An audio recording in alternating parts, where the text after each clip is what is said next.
Hello, everybody, and welcome to Ring Post Radio, the only podcast that records on Mondays. I'm your host, Ryan. I see the voice of the tasteless, and with me, as always, is Scotty Edwards. Scotty, how are you doing on this fine Monday morning? I don't know why it still feels like Sunday, oddly enough. But I'm feeling good. Same usual time, not the same usual place, but Sure. Monday messes me all up. But we got things to talk about today. Kind of, not a lot, but things.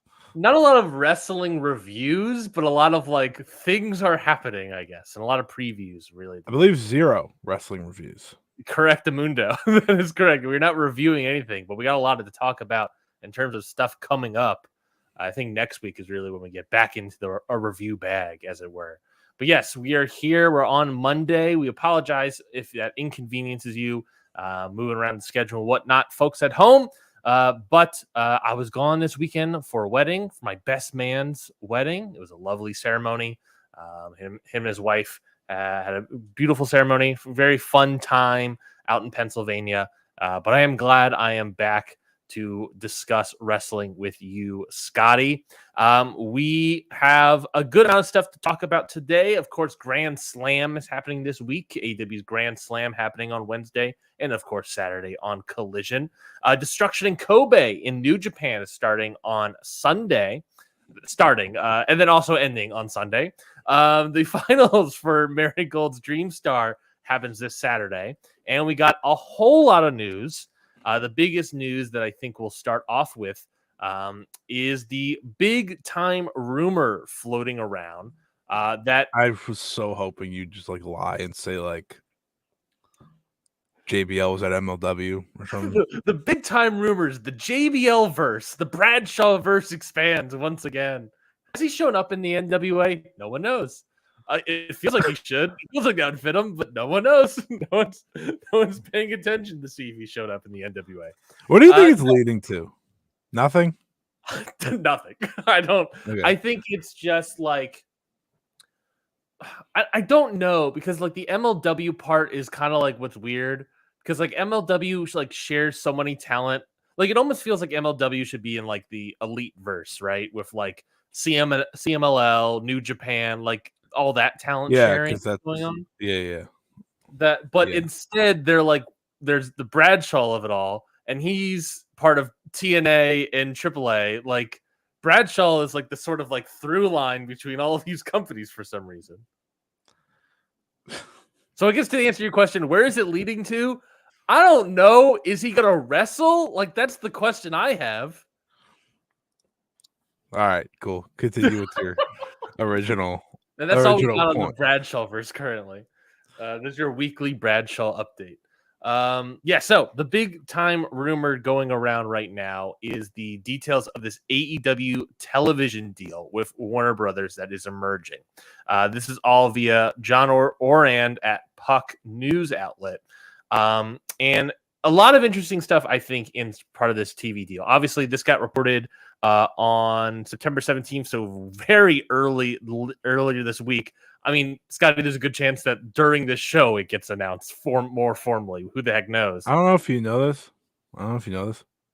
It's a new week.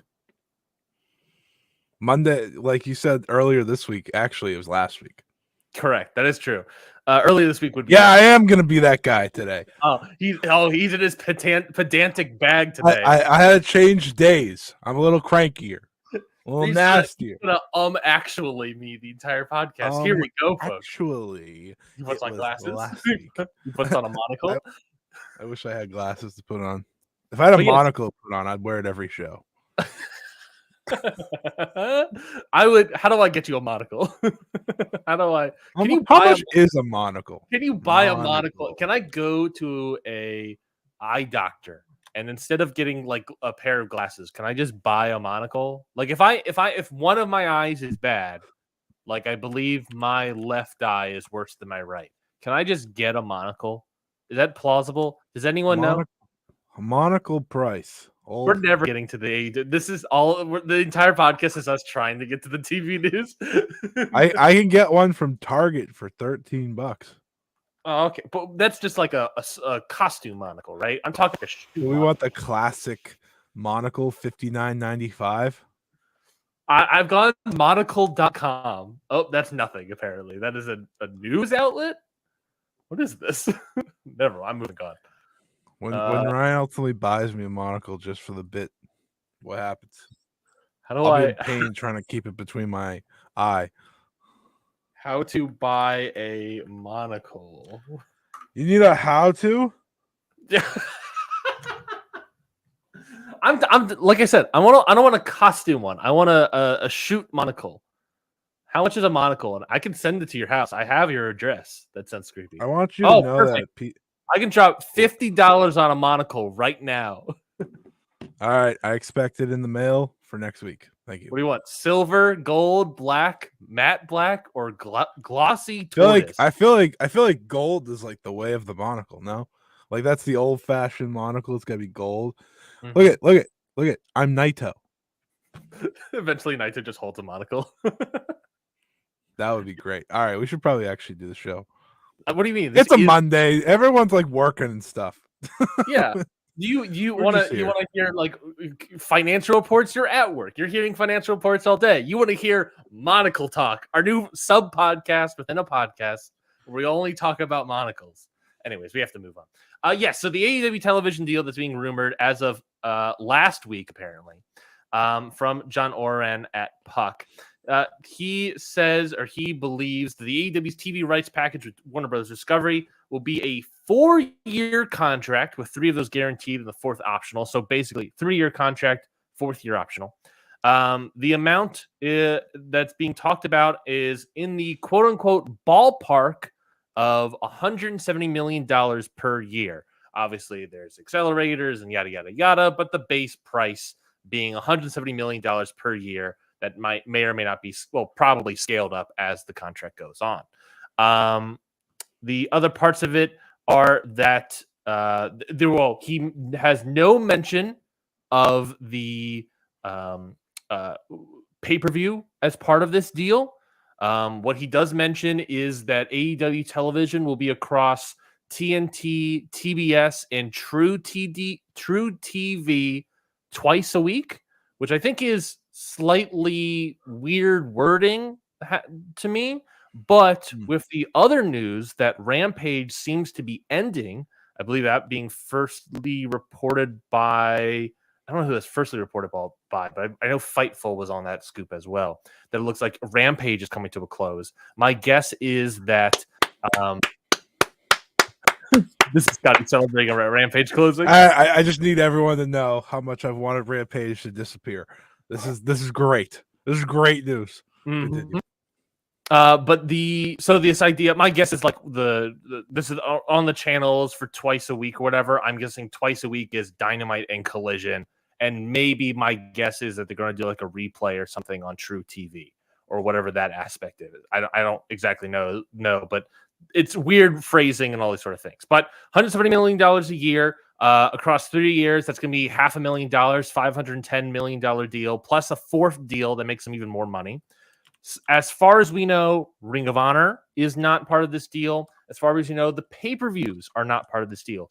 And also, as John Oran puts out at Puck, this is all with Warner Brothers Discovery. AEW is also apparently currently shopping it out to other networks.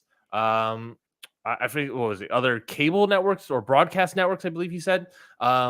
So they have more money that they are shopping around. And everyone believes, obviously, that is the AEW Shockwave show that sort of got trademarked recently, I believe, in the past month or so.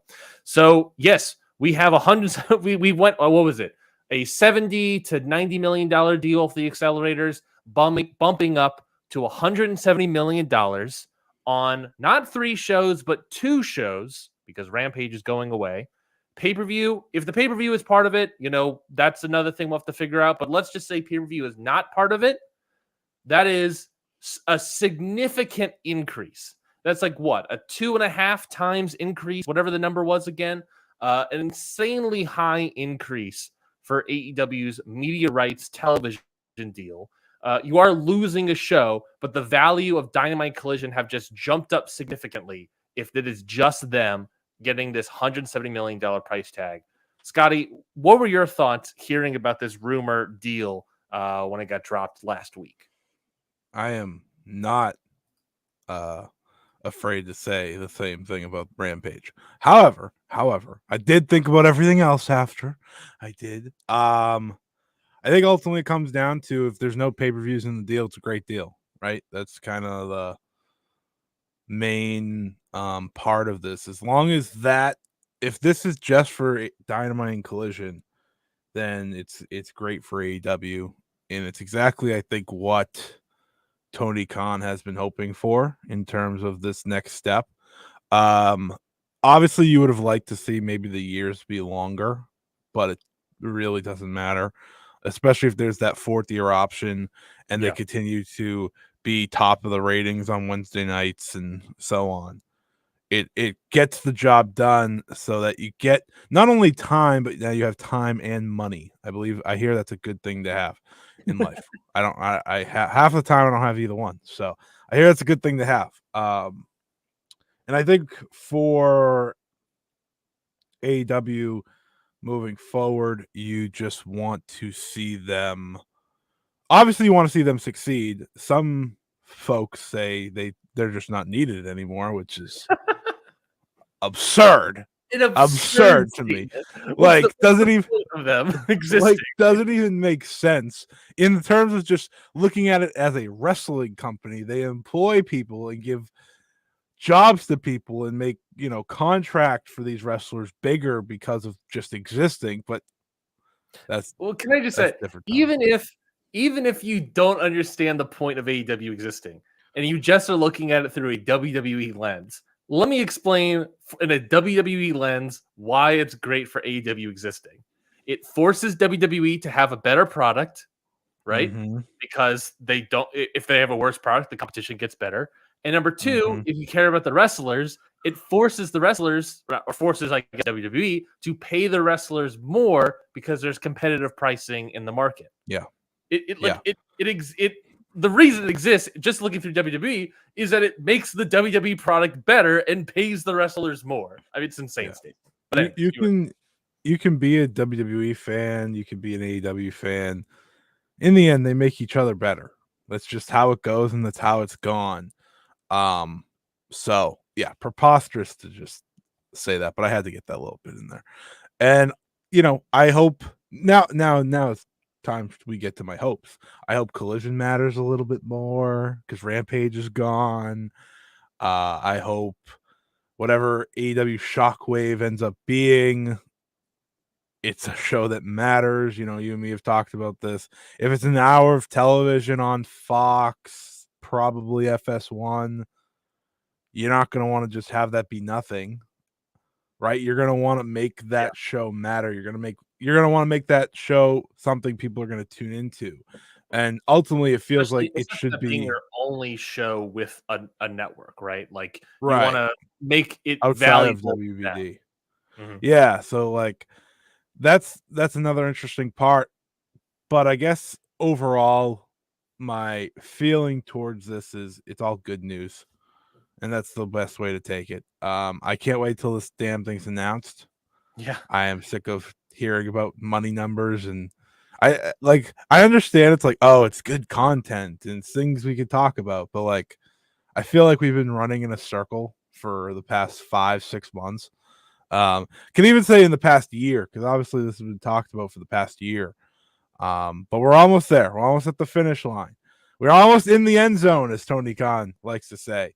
We're on the 1 yard line. And we've been on the 1 yard line, I feel like, for months and months and months and months. But if it's 170 million for just those two shows, good job.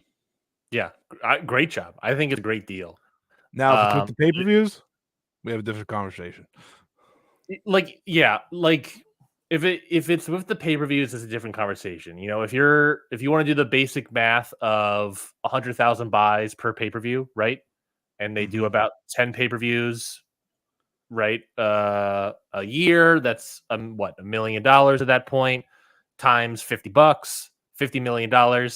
You immediately extract $50 million out of this deal per year, Mm. and you're looking at $120, and $120 up from currently, I guess, with all the accelerators, 90. Not good, but not great. I mean, that's like not a great increase, I would say. But if it's literally just these two in that ballpark of 170 million, which ballpark, I don't know what that means. Is that $5 million plus or minus 10 plus or minus 20? You know what I mean? Like, who knows what that's going to be. But at the same time, you also have Tony Khan going like on Busted Open. And there's some reports even today saying that like we're working with Warner Brothers for the long haul. This deal is 100%, I believe his quote from Busted Open is. What's interesting to me is that you have Tony Khan going out here and saying all the stuff about how the deal is 100% and all these sort of things. Well, we don't have the formal announcement.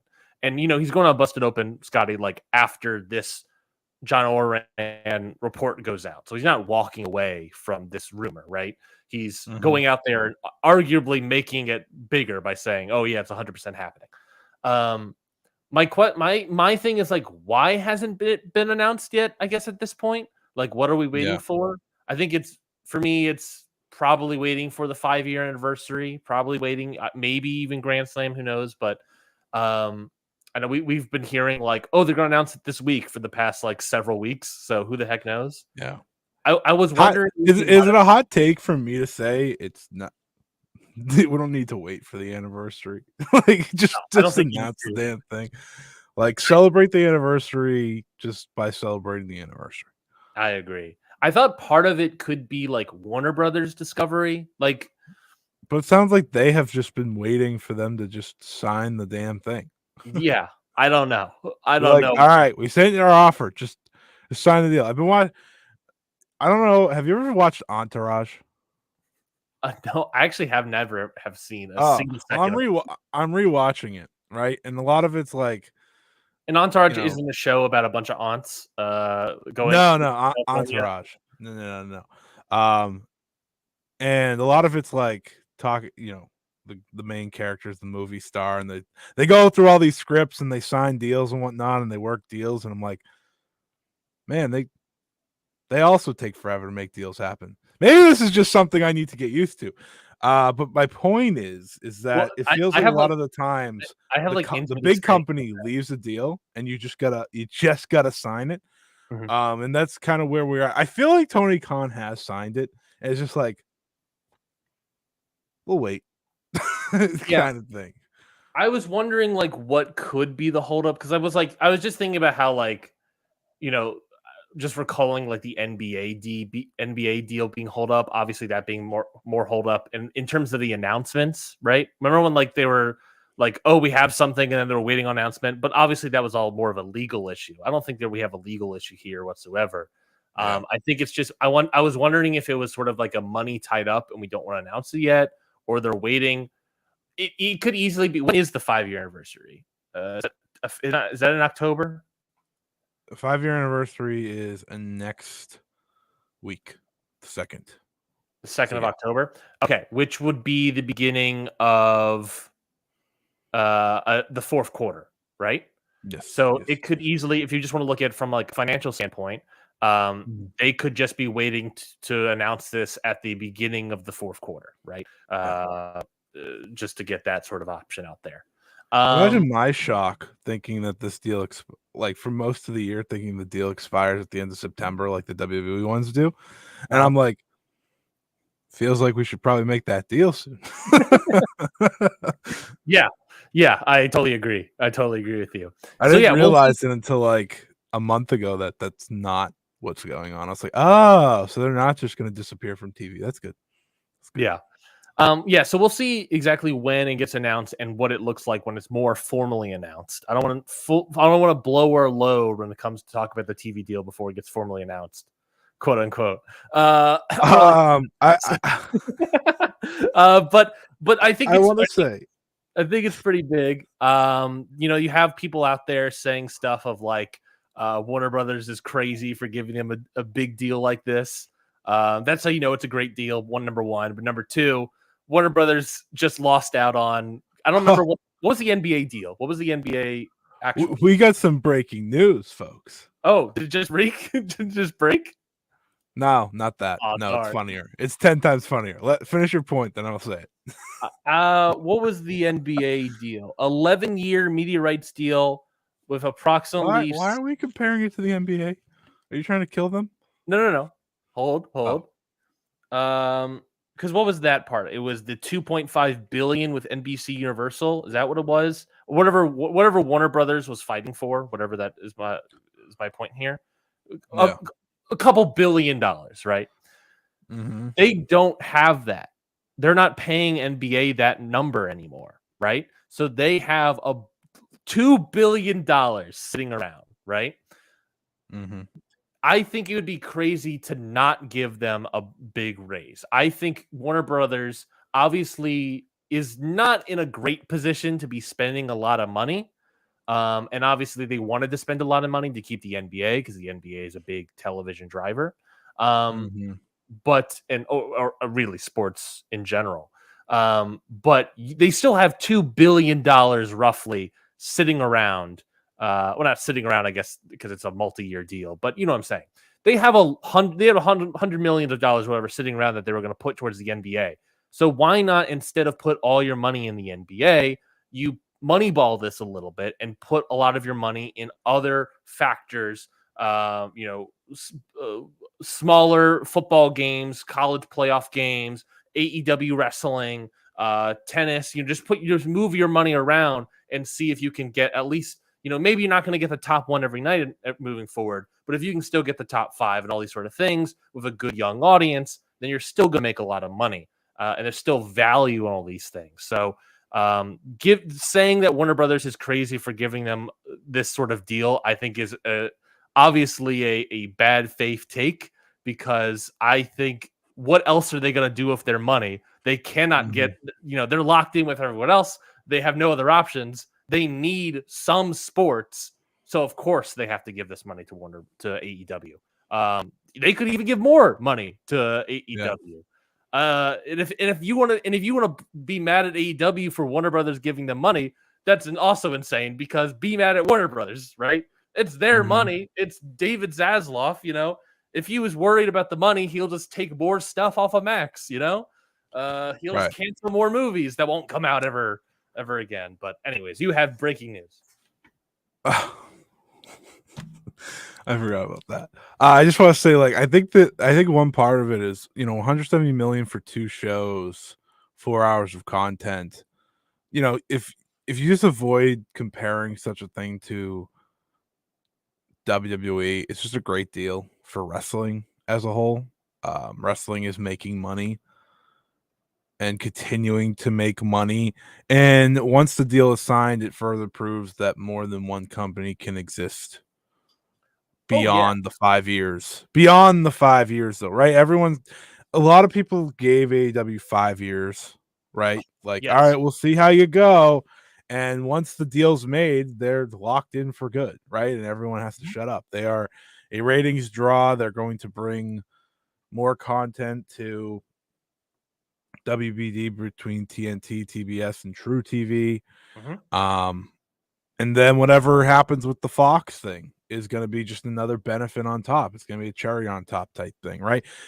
I'm kind of looking at that as one, maybe a way to get some more eyeballs, because it is a different station, but also treating Shockwave as like the NXT of their deal making, right? Kind of like how WWE put NXT on the CW in a lesser deal, but it's still money. You're still making money for this. So I'm looking forward to seeing what the deal truly is, because no offense, I'm getting tired of it. But it's also like, just can we just do the quick math, right? We're talking 3 years, $510 million, right? 170 times 3, $510 million. In 3 years, they're going to make $500 million. If you add, I said $50 million a year on pay-per-views, times 3 is, what is that, 150? So we're going to add 150 to the 510. We have $660 million. You have however much more money you're going to make off of merchandise Yeah. for the next 3 years. You have how much more money you're going to make via attendance. If we can maybe right the ship on the attendance numbers a little bit, you can make even more money there.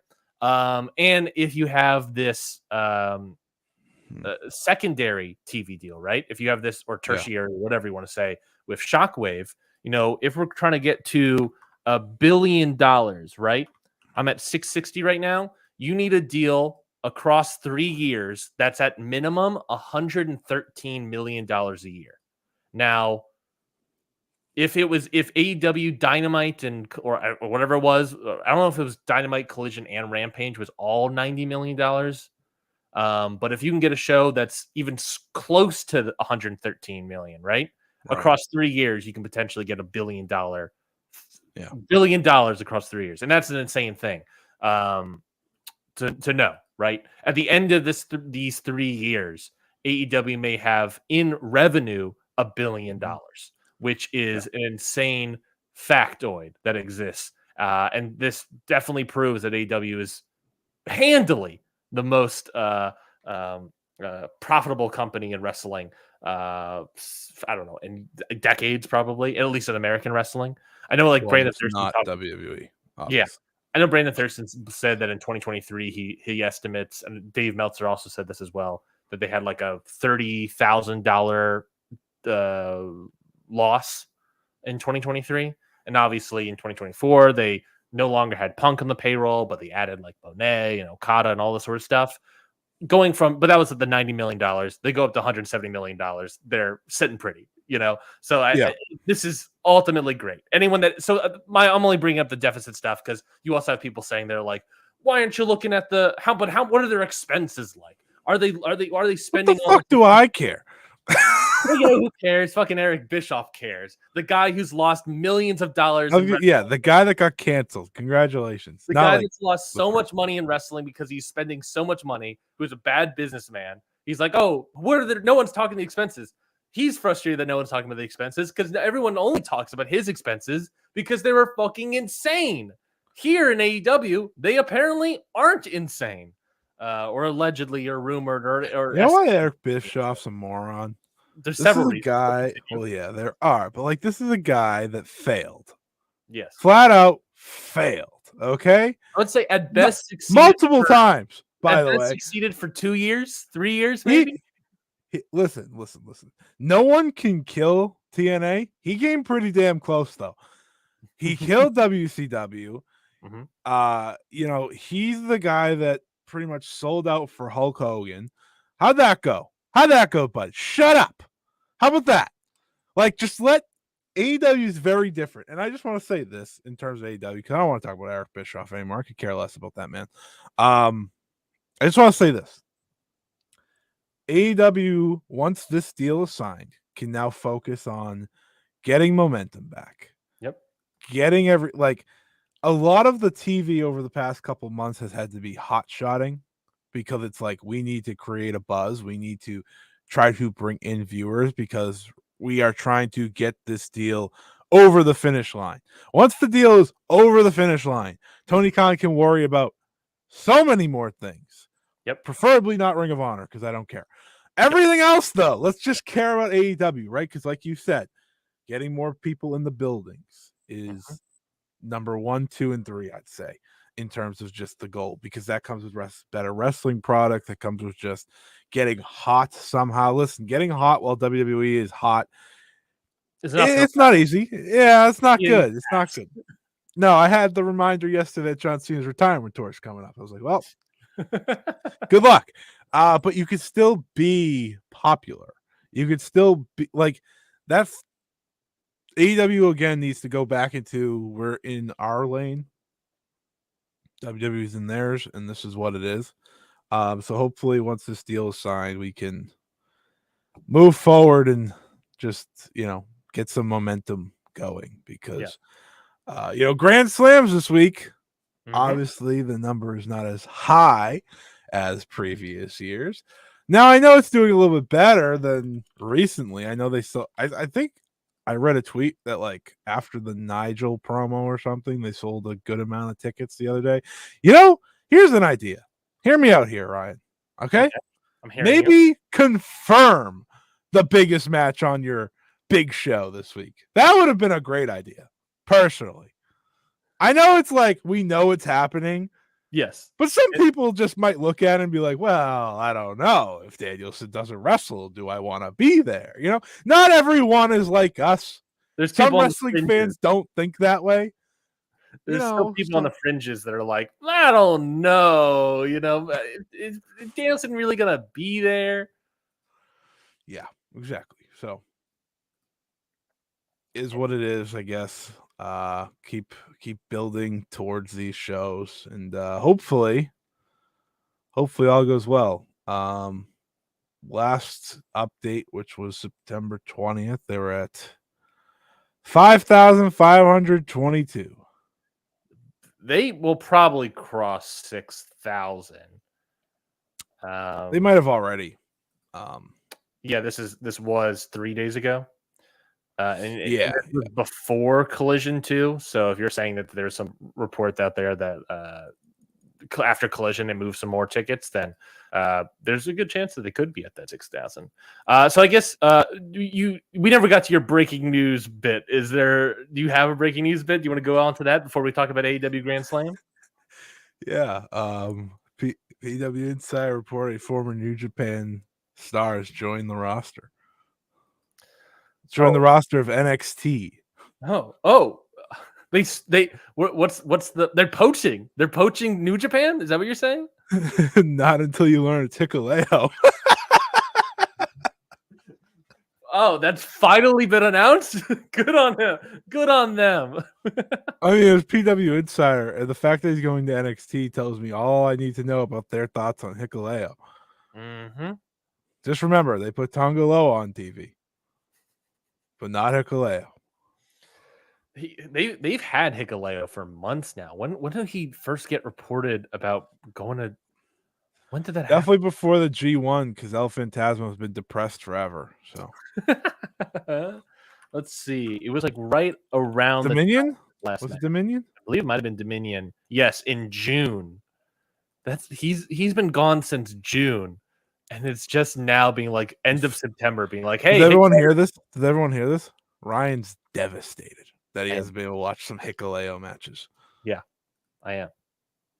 I want to see that big choke slam where he lifts the guy up and brings him down. That is what a choke slam is, yes. When he lifts the guy up and throws it. Yeah, no, that is the move. Correct. Yeah. Well, let's talk about AEW Grand Slam. Like you said, 5,500 so far as of 3 days ago. I wouldn't be shocked if they're able to get the $6,000, but like we talked about the attendance. How many did they do last year? I was literally just pulling that up. AEW Grand Slam 2023, I believe they did 11,000. Oh, Jesus. Yes, 11,000 last year, and the year prior, which of course was the second one, was 13,800, and the first one was 20,000. So they went from 20 to roughly a little under 14 to 11, and now we're looking at scratching our way to 6,000. I mean, yeah, the attendance for this company has been really bad for months. Largely, they are in a cold period. You know, if we want to say that, like, it's insane that they got a 2x deal, TV deal, on a cold period, while AEW or WWE got a less than expected TV deal while being in a hot period. I think there's something to say there. Anyways, but the attendance is really rough. And is there though? Still paid $500 million for Monday Night Raw. Think about that. No, you watch an episode of Monday Night Raw? I'm not saying the deal is bad. I'm saying that everyone externally and internally in WWE expected more and they got less. That's all I'm saying. It's okay. I think they'll be fine. I think they'll be fine. Company that makes money just at all times. Yes. Every minute of every day. They'll be fine. The attendance here for Grand Slam is definitely not great. It would have been a great time for them to leave Arthur Ashe Stadium. I do think they desperately need to leave this Arthur Ashe Stadium. They've been here maybe 2 years too long, definitely a year too long. but we got an interesting card ahead of us. We'll talk about Dynamite first, and then we'll talk about Collision. Maybe my hot take is that while tradition is good, I think Tony Khan's too in love with tradition. Yeah, I think he has a lot of loyalty to a fault. Like, I think he's almost too loyal where it ends up hurting him because he's almost too loyal for too long, if that makes sense. Yeah. Like Arthur Ashe. It was cool for the first year, obviously. Good for the second year. I remember going into it. Was it last year? Yep. It was last year, the third one, and I was like, like, I don't need it personally. Yeah. And that had nothing to do with the numbers. And now we're here, and I just think because last year was also the main event of Samoa Joe versus MJF, if I'm not mistaken. Yes. And then of course they have Grand Slam Australia next year. So yes, in February. Changing it up from the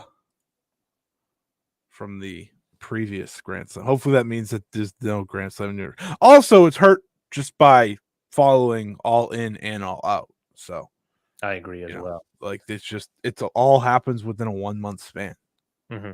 Yeah, I think it's one of those things. I think they just run the market too much. Also, obviously, all the stuff about how their attendance has been cold all year long and has been sort of dwindling all year long. But that is a larger issue that they need to somehow figure out. And you would think with another $170 million per year, hopefully they can hire a lot more better people that can help figure out whatever that issue is and help solve that issue. But hopefully this is the last Grand Slam in Arthur Ashe for a while, because I think AEW desperately needs it. Dynamite's card so far, I'll list the whole thing here, and we'll give our thoughts. AEW Women's World Title Match, Mariah May versus Yuka Sakazaki. AEW World Tag Team Title Match, the Young Bucks versus Kyle Fletcher and Will Ospreay. AEW World Title #1 contendership match, Jon Moxley versus Darby Allin. And a non-title match, if Bryan Danielson is cleared to wrestle, it will be Bryan Danielson versus Nigel McGuinness. What do you think about this? Obviously, there's some part of it as well where, and I don't think this really affected the attendance too much, but obviously originally this main event was going to be Darby in a challenge. He won a title challenge here against whoever was going to be champion, either be Swerve or Danielson. It is now Danielson, but the match has changed to Danielson and Nigel and Moxley and Darby. I don't think that sort of switcheroo has affected attendance too much, but largely I think this is better. I think Moxley and Darby is not necessarily a better match than Danielson, but I still think that's a great match. And I do think the dream match element of Danielson and Nigel, I think that overall, I think is a better two match main event, if you will, for this Dynamite. What do you think about this card so far? It's a good card. I think this is the card, just based on everything they've tossed on Collision. I see all of this getting time. I think that's the most important reason why there's just 4 matches on the Dynamite card. I think if we look through the years, shall we? Look at the Grand Slam card. Like pull up Trevor Dame if we're looking through the years. Is that a fun joke?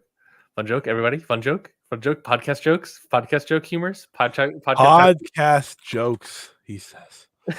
Podcast jokes. Okay, so let's go through the history. That's how you stall, folks. And that's how you do it. Yeah, I appreciate it. So last year, right? Last year's show was last year's show was Claudio versus Eddie Kingston.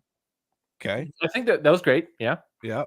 Chris Jericho versus Sammy Guevara. I remember nothing about that. Yeah. Jon Moxley versus Ray Phoenix when Jon Moxley got hurt. Yes, that was the match where he got hurt and Phoenix won the title. Yes. Saraya versus Tony Storm. Fine. Whatever. And MJF versus Samoa Joe. Really good, if I recall. Okay. Which made everyone be like, why don't we go with Samoa Joe? And then it cultivated into a title. Let's go to the year before. Okay. Claudio Castagnoli versus Chris Jericho. I don't remember that really. Is that the match? That's when Jericho won the Ring of Honor title. Keith Lee and Swerve versus the Acclaimed. That was a big time moment. Yep. Pac versus Orange Cassidy. I don't remember much of that, but Tony Storm versus Serena Deeb versus Athena versus Britt Baker for the AEW Women's World Title. Athena? Yeah, that's what it says. And then the AEW Grand Slam Tournament Champion Finals, Bryan Danielson versus Jon Moxley. Yeah, big time main event. So, and now we will do the first one, which was Bryan Danielson versus Kenny Omega. Yeah. Haven't topped that since. MJF versus Brian Pillman Jr. Where is that guy gone? Where's that guy gone? Shit. Obviously to the barbershop. He's terrifying. Malachi Black versus Cody Rhodes. Okay. Sure. Darby Allin and Sting versus FTR. And Britt Baker versus Ruby Soho. So, in the pantheon of Grand Slam Dynamite cards. You know what's crazy? I have a little rant to do right now. I'm sorry and ahead of time. So Dave Meltzer graded Bryan Danielson versus Kenny Omega 5 stars. Okay. Yeah, sure. He gave Bryan Danielson versus Jack Perry 4 3/4. You're talking about your rant is about the Dave-flation star rating scale. Yeah, I've had enough. I have had enough. So back to my original point of why I went through the Grand Slam cards. On paper, is this the best Dynamite top to bottom? I think it's Dynamite. I went through all the Dynamites, by the way. Yeah, Dynamite Grand Slams. My apologies. Dynamite overall, I don't know. Dynamite ever. I think it's plausible. I do think going back, I think this women's match is probably stronger in terms of the wrestling ability. I do think Mariah May is struggling a little bit currently, but I do think the wrestling match here has a good, strong potential to be really, really good, if not great. Young Bucks, Fletcher Ospreay, same sort of thing. I think Young Bucks have also been struggling a little bit. They did have a great trios on Dynamite last week. But them, Fletcher, Ospreay, on paper, there's no way that can't be great. Moxley, Darby, there's no way that can't be great. And Bryan Danielson versus Nigel McGuinness. I'm just fascinated what that will look like. I don't think that lives up to sort of the Omega Danielson stuff, but I think it will definitely live up to sort of its mildly high expectations, let's say. Yeah. Also, the psychotic part is this is the first time the Young Bucks have been featured on the Dynamite Grand Slam show. Oh, yeah. Yeah, you're right. They were on the Rampages and Collisions or whatever a few times. Rampage. Maybe just Rampage? Yes, I think I think they did a Rampage where they wrestled Goto and Yoshihashi. Was that show? I don't know. But only people that have been on Grand Slams before is Moxley, Darby, and Danielson. You want to hear this first year, 2021's crazy. You want to hear the Rampage card real quick for this is a Rampage Slam 2021? Was extremely hot. Yeah, this is when they did the 2 hours. So the main event was Eddie Kingston and Jon Moxley versus Suzuki Goon. Lance Archer and Minoru Suzuki. This was the match that Homicide came out at the very end day or something. Also, remember when the Great Muta was on? Yep. Here? Penelope Ford versus Anna Jay. Sure. Man, Tony Khan really just did the minimum. Holy shit, that's crazy. Ortiz and Santana, Pentagon and Ray Phoenix versus the Hardy Family Office. Whew. Remember the Hardy Family Office? What was that? Jorah Joel? Whatever happened to that guy? The Men of the Year, Ethan Page and Scorpio Sky, with Dan Lambert versus Chris Jericho and Jake Hager. Christian Cage, Jungle Boy, and Luchasaurus versus Adam Cole and the Young Bucks. No pop. And CM Punk versus Powerhouse Hobbs. Yeah. Yeah, that's pretty good. My main point here in all of this, boy, oh boy, have times changed. Oh yeah. I think that Collision looks better than any of the Rampages based on reading this, which we'll go over in a second. And I think Dynamite has a chance to be the best show, even if it's in front of the least people. Because at the end of the day, for me, I could give a shit less how many people are in the building. As long as they make noise, Yes. I don't care. That has always been my take. You make enough noise, then I'm happy. Right. As long as you're not a shit crowd and you're into the show and benefit the show, I don't care how many people it is. Yeah. It's also like the tough thing about, like, obviously attendance is the thing that drops down first, but it's like the tough thing. It's like I have liked AEW television for a while now, right? Like there was that long stretch where it was like, I'm not, the freakazoid levels were dying down. But now we're getting to a point where it's like, I think they've been on a solid enough streak where I've been enjoying the television product.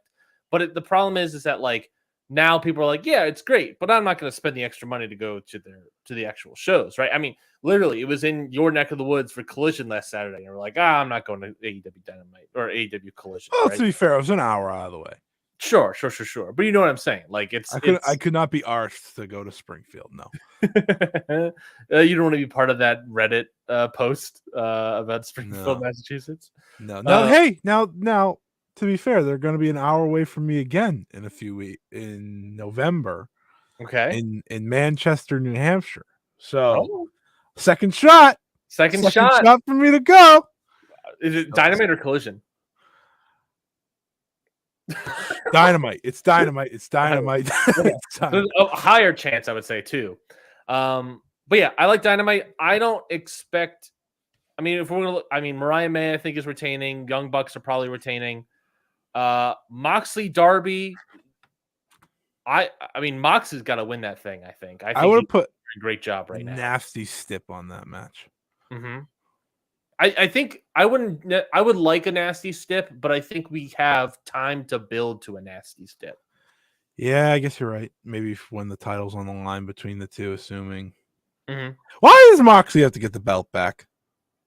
We're assuming he's getting the belt back, right? Like, I think that's the idea, is that we're all just kind of on the pathway of he's going to beat Darby and then he's going to beat Danielson for the title, which like I see a lot of people okay with, but it's also weird to me that doesn't seem to be a lot of conversation about like whoever beats Danielson is retiring him. And instead of building up a new top star, it feels like we're cementing a heel that has already been like well established in this company. That is arguably the most established wrestler in the entire company, yes. And arguably the biggest star of the company, right? As well. So I don't know. Like, it's one of those things of like, look, if you want to go other wrestling history, it's like, here we go. Over in Mexico, it's like Villano versus Blue Panther, right?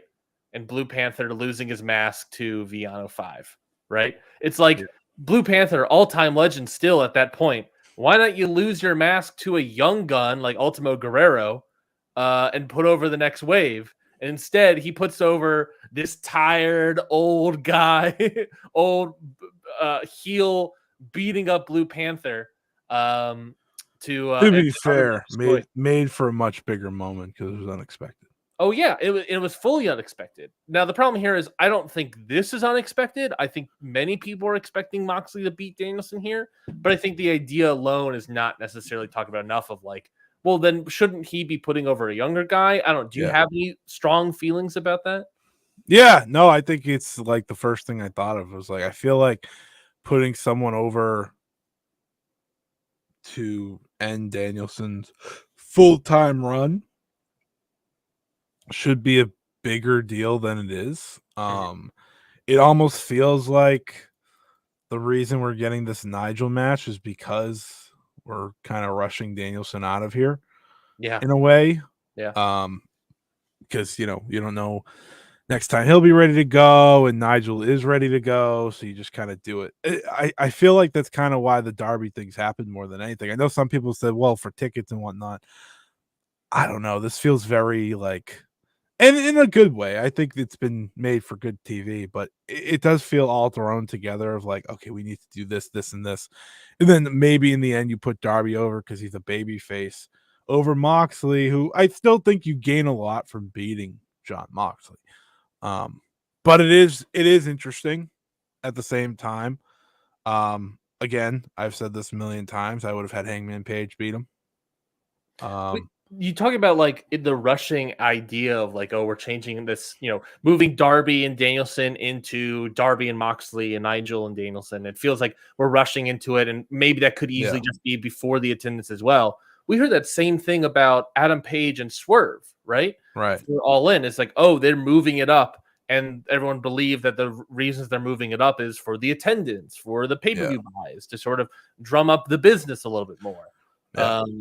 Like if you think it's the same here, then we've got sort of a pattern forming of they know that the attendance is weak and they're trying to do things that fix it, but is there an argument that it's not quite working? I don't know. I think ultimately, like when you look at why was Darby versus Danielson, or the idea of it not selling tickets, because you had to do 7 other different things before we even got there. Mm-hmm. So like, how are you going to sell tickets if you can't? I don't want to be that guy, but lay out the story, lay out the match before, at the time Darby had the match, we didn't know who the champion was going to be. Exactly. And I don't know. I think that's part of what we've been going through these past couple of months is we kind of got to hot shot certain things, one for attendance, one for numbers, just to get that deal in. I hope ultimately in the end, sometimes you got to slow things down for things to pick back up. And I think that's going to benefit AEW when it's all said and done. That being said, this card's great. So like, what the hell do I care? Sure. I agree. I've also gotten to the point with AEW where I watch the TV and I don't think too much further about it. Beyond like, man, I miss Swerve. That's usually, that's my weekly kind of like, I feel him not being here. This is tough. But this show should be great. I think that's kind of my biggest takeaway. You have 4 very interesting matches to me. Like, even though Mariah May and Yuka, which is again thrown together, this has happened in a week span essentially. That interests me as well. So a lot of this is thrown together, though. I think that's the biggest problem about the placement of Grand Slam. Not even the current booking strategies. It's just the placement of Grand Slam. And then you have Wrestle Dream in what, 3 weeks? I believe so. Yeah, you have the 5-year literally next week, which you have to, you're just like, right, we have to make this a big show. And then you have Title Tuesday coming up, and then you have what's the other one? There's another big Dynamite. I'm pulling it up now. I don't remember the name of it. The 5-year anniversary is the week after this. The week after that is Title Tuesday, and that is on the 8th of October. On the 12th of October is Wrestle Dream. So it is Grand Slam. You have to do Title Tuesday before your pay-per-view. It is Grand Slam, 5-year anniversary, Title Tuesday, Wrestle Dream. And that is all the Dynamites until Wrestle Dream. And then Battle of the Belts. I'm sorry, I was right there. And you got to do more titles on the line. It's true. Yeah, it's just like, it's so much. It always feels like this when you get to September for AEW. It's like, here's this. I'm like, all right. A big weird problem of it is like, it feels like that you should be excited for that, right? It feels like a lot of ways that I'm like, oh, great, we're gonna get great title matches left and right for the next month, practically, right? But for whatever reason, everyone's like, I'm overwhelmed with all the stuff that's about to happen. I don't understand how they're gonna put all this together, and it feels like they're not really fully putting it together, but then we get a card like Grand Slam, and you and I are both like, this is a great card. We're super interested into it. Yeah, well, again, that's the thing with me and AEW now. It's like, all right, you give me great matches. I gotta have great matches. You heard my whole Collision spiel. I could see good matches anywhere. Great matches, different story. But there's a lot of story to it as well this week. Like I'll give them that, like the Moxley aspect and what happens after. Yep. There's just like I think the company, like there's just so much going on. I don't know if my brain can handle it. Like I also just remember the other day Christian Cage had this stupid Money in the Bank thing, and I was like, oh. He still has that, right? Yeah, he does. I was like, oh my Maybe that's god, maybe that's a Title Tuesday or Battle of the Belts or something. as long as it's not a cash in, that doesn't interest me at all. Yeah. But whatever. Yeah, I think like AEW is just, I don't know. In some ways, I wish we talked about AEW more in the show because of how our show is structured. Like, it doesn't necessarily lend us to talk about AEW too much. Obviously, with more pay per views, all these sort of special shows, it helps. But I was gonna say, this next month said, "Ha, yeah, we got you." But also at the same time, like I feel like AEW is not even. I know AEW is such an overly discussed product that it gets overanalyzed to death all the time. Where in a lot of ways, I feel okay to just put them at arm's length at sometimes because everyone else is going to overanalyze them to death. People complain that they're the most overanalyzed company to death, and then their only shows that they cover are talking about AEW, and it's like, well, we're all part of this problem. Us, talking about how this is a great card, but they have 5-year anniversary and the Title Tuesday and Battle of the Belts and Wrestle Dream. How are they going to put it all together? In a lot of ways, I'm like, I don't want to necessarily talk about it week to week which is what we're going to do. I don't necessarily want to talk about it week to week. I want to see what they put together and then talk about it after the fact to be like, did it all come together? Did it all work? But that is also the nature of podcasting where we kind of have to talk. Yeah. I'm the unique one here where I don't want to talk about it all the time, and I don't talk about it all the time. So when we got around to the card, it's why I just realized that all this was happening because I don't pay attention enough to be like, oh, we got this and you got to book this. I'm like, oh wow, that sounds like a headache. I'll watch it, but that seems like a headache. That's kind of how I end up. It's like I'm still gonna watch it, so I'll be caught up when we get there. I think AEW needs more reviews than previews, if that makes sense. Yeah. I got you. Anyway, so speaking of preview, let's preview Collision. Collision, I think is also a solid lineup here. 6-man tag team tornado pumped. Match. Dude's pumped for I'm pumped. Tornado match, the conglomeration versus Learning Tree. That is Orange Cassidy, Mark Briscoe, and Kyle O'Reilly versus Chris Jericho, Brian Keith, and Big Bill. A Soraya's rules match where Soraya is taking on Jamie Hayter. We have no idea what those rules mean. All we know that Soraya is the one that picks them. I hope the rules are that she leaves after this. It's a loser goes home match. Loser goes back to England match. Loser goes home to shitty boyfriend. Sorry. I don't know if Jamie Hayter has a shitty boyfriend. I don't know. It wasn't about Jamie Hayter. Trust me. I don't know what Jamie Hayter's life is. Other random thing. I forgot Jamie Hayter was back until I saw the clip of the Saraya announcing Soraya's rules, and I was like, hold on. One, I guess it's good to use Rampage. But why is this on Rampage? And two, where did Jamie Hayter go? But when you're stuck in the Saraya world, vortex. Yeah, this is a Saraya vortex and a Chris Jericho vortex, and they've both taken up this show. AEW Continental Title Eliminator match. No clue why this is an eliminator match, but whatever. Kazuchika Okada versus Sammy Guevara. FTW title match. Hook versus Roderick Strong. And then a lumberjack strap match.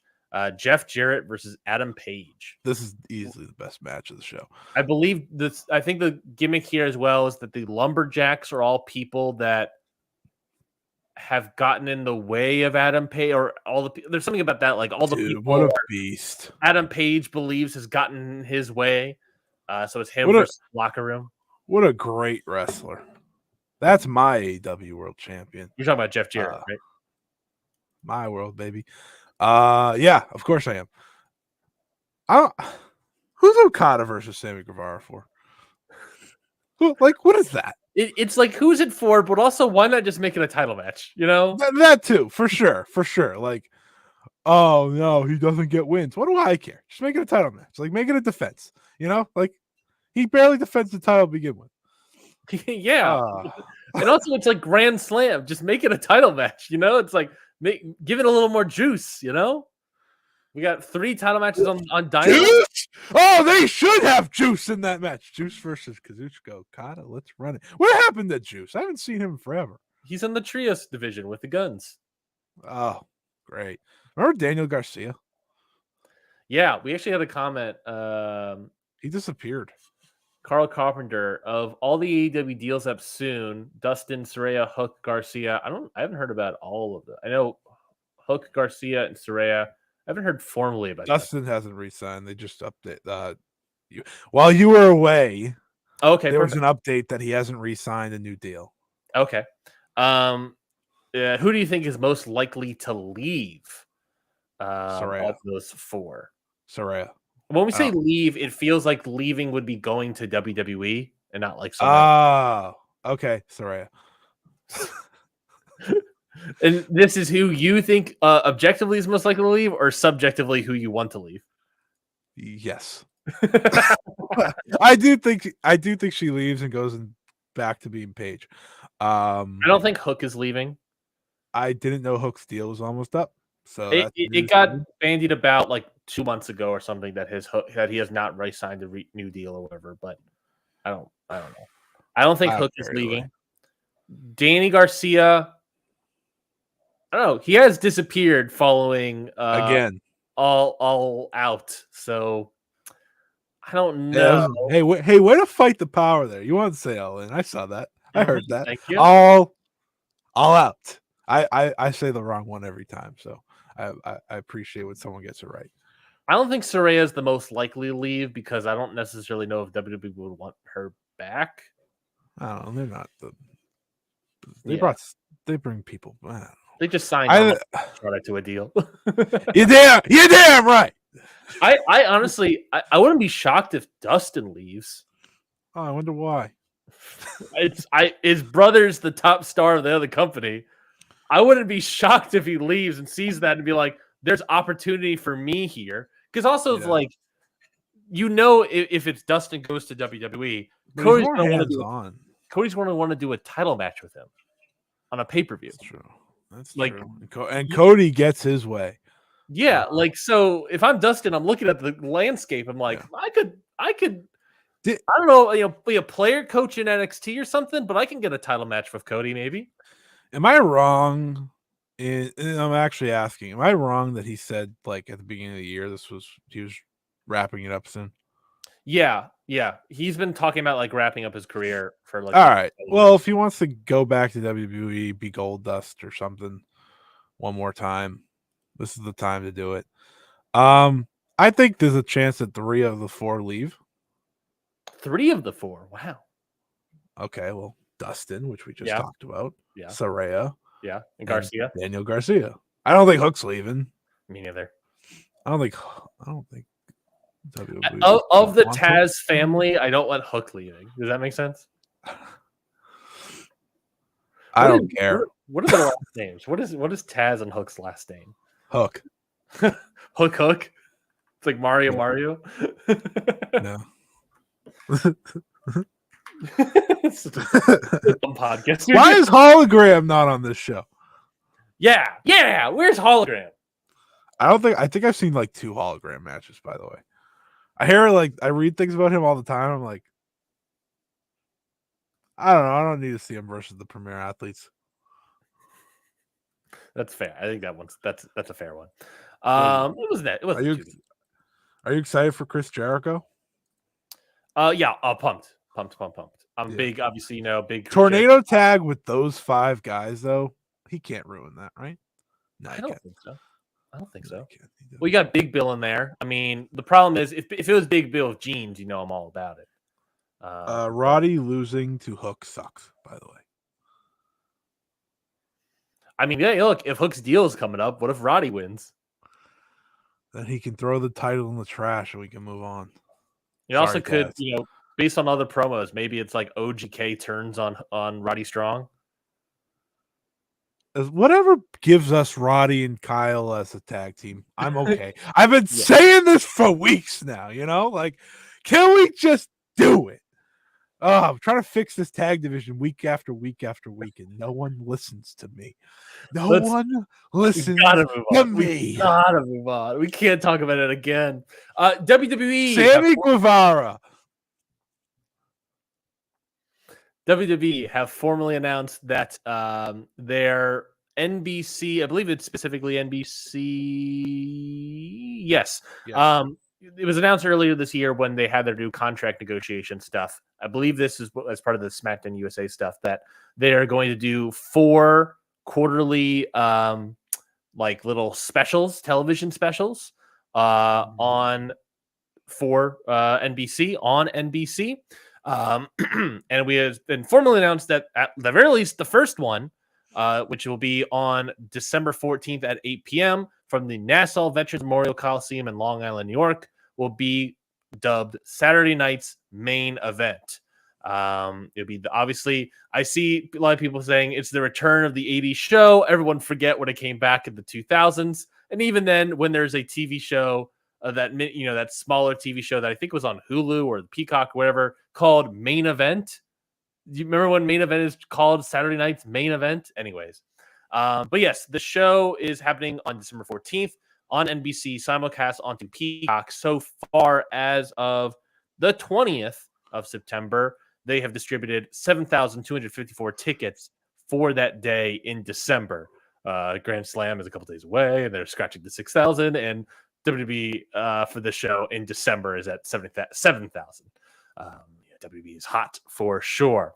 Any big thoughts on Saturday night's main event coming back as part of this quarterly TV specials for NBC? I don't mean to be that guy, but it will be better than Battle of the Belts. And we just want to talk about quarterly specials. Mm-hmm. It will be better than Battle of the Belts. So I think bringing the next Saturday night's main event's cool. I'll be interested to see like how they load them up, because it's obviously a big show on broadcast TV or whatever. I think you don't know until you see how they book it. But seeing it in the Saturday main event spot, I'm sure they'll book it well. I'm just happy they didn't book it the same day as World's End, because we know they have a show right down the street. Mm-hmm. And I was kind of worried that's what they were going to do. They're spiteful. They're not too spiteful. They're not, but they are spiteful. I mean, they did just get 7,000 people to buy tickets for a show that's right down the street in the same week, right? So are those 7,000 people going to be interested in buying tickets again? Well, it's not World's. No, World's End's the 28th. Sorry, this is on the 14th. I know, but they booked a show. Oh, I see what you're saying. Yes. Yeah, remember they booked a show like right down the street, and everyone's like, "Oh no!" Thankfully, that looks to just be a house show. Yes.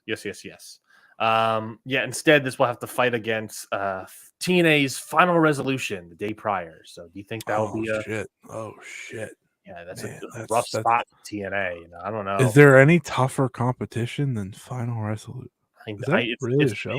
Big show. Yeah, Final Resolution, big show for TNA, and you're a big TNA guy, obviously, right? Sure. I'll yes and whatever this is. Other news for WWE is that apparently there's a rumor going around, and then it was reported by Sports Illustrated, but they're reporting on the rumor. But it is a formal report from the WrestleVotes Radio, which when did the WrestleVotes guy get a radio podcast gimmick? When did that happen? I don't know. But we all got gimmicks now. The quote here via the WrestleVotes Radio, before we move off of Smack, also we have radio. Like you can't. That's our thing. 2 words and then radio. Yeah, we're the only radio show. We're the only blank radio show out there. You can't. Notably, we are a podcast. Mm-hmm. How dare you? How dare you? How dare you? I fully agree. The quote here via the WrestleVotes radio is, before we move off of SmackDown, our first real WrestleVotes tidbit here as we get going on this Backstage Pass regarding SmackDown, is that we have learned that starting on the January 3rd show, 2025, SmackDown will indeed shift to 3 hours. If you know WrestleVotes, they've always been a person that has news and rumors and tidbits that they report on vaguely on Twitter.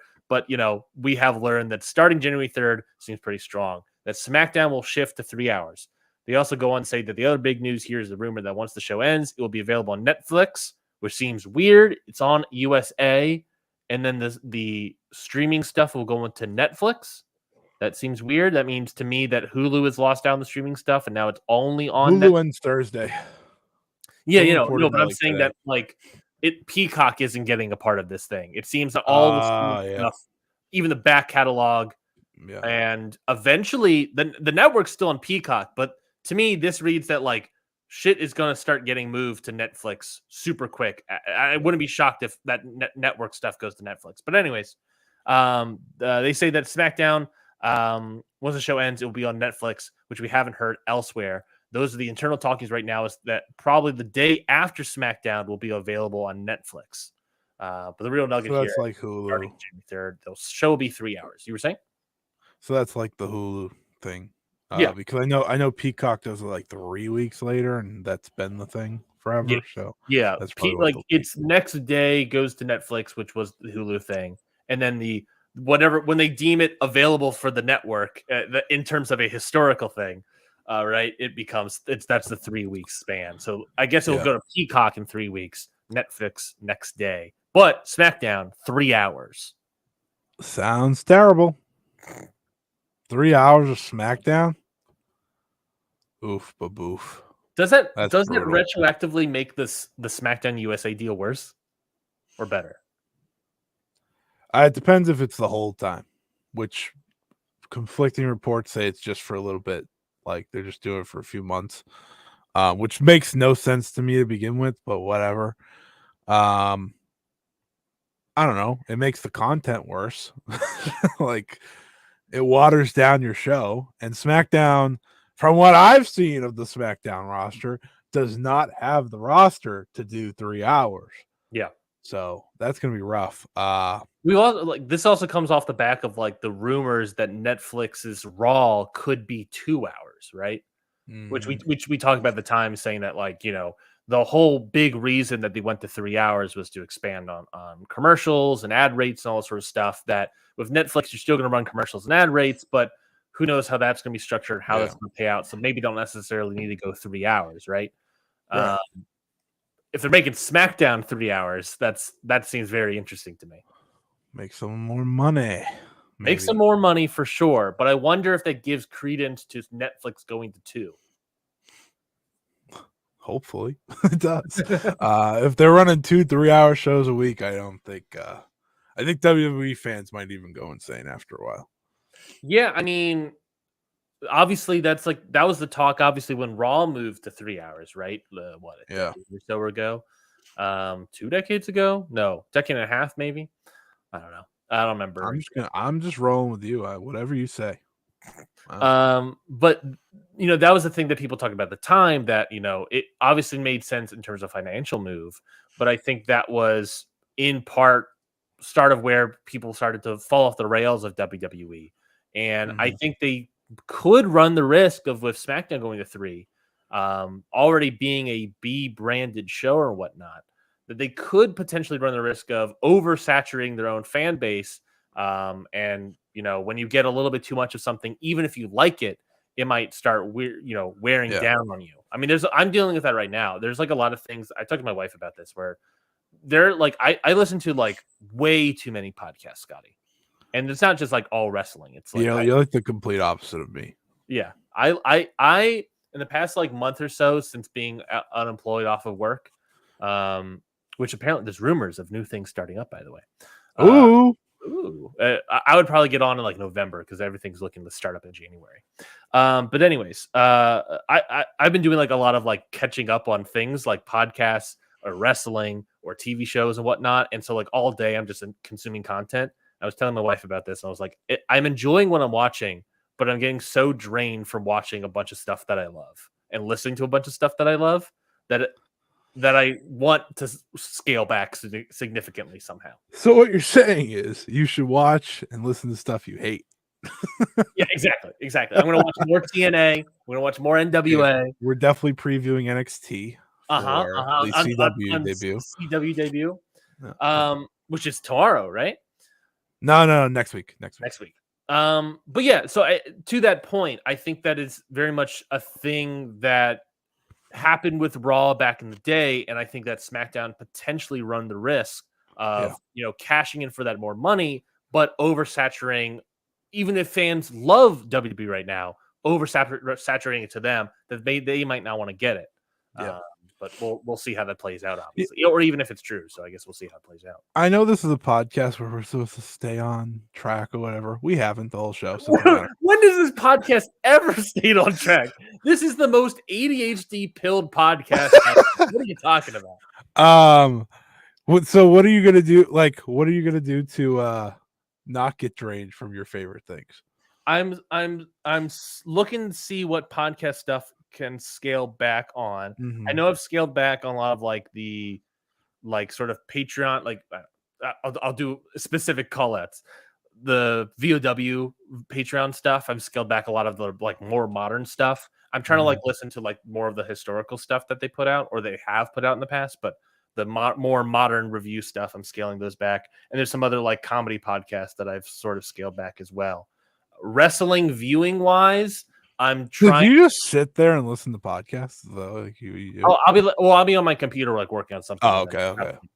I'll have like a wrestling match on the TV up here, or I have like my phone just playing podcasts, or I also like will just like walk around the house if I'm working on chores or whatever. Then I'll listen, go on a podcast. I was hoping you just walked around the house, listen to podcasts. Yeah, no chores, just like walking. If there's ever a time where I'm just like really just sitting, I'm sitting in our screened-in porch patio, with the cats, outside. Just, nice cup of tea, got a podcast on, or old TNA episodes with. I'm getting up to the Vince Russo era, so I'm terrified of that. And just like enjoying the view and the nature sounds and everything as I hear Vince Russo garbage pro wrestling. So yeah, those are my days typically. Those are the days when I'm unemployed, Scotty. I just do nothing other than just like consuming content. That's all I'm doing. When I come on the show and I'm like, yeah, I watch wrestling from 1953. I'm doing all that all day, every day for like 5 days a week when my wife's not here. I should be doing more stuff around the house, but I'd still do a lot, but it's all right. Yeah, I can see how you get oversaturated. Yeah, no, I get that. I see. It's a thing of like, I don't like. I know, like you've talked about that sometimes, where it's like you love wrestling as much as I do, but you've talked about previously of like you wanted to like scale back sometimes on your wrestling viewing. I'm sure, and it's been great. I'm sure at times you've done that with sports, in some capacity. Yeah, it's called I barely watch them unless they're my teams now. That's what I'm saying. Like even when you like love the sport or love what we watch, I think it's a very natural thing for every human, every person to just be like, oh, I like what this is, but I'm just taking in too much. Yeah. I mean, I'm kind of about to go through that. So I'm watching I started the Queen of Villains series on Netflix. Yes. How is it? I've been meaning to ask you. Episode 1 was great, but I was like, I'm going through Twitter, saving all these matches I want to watch from the show. And I'm like, okay.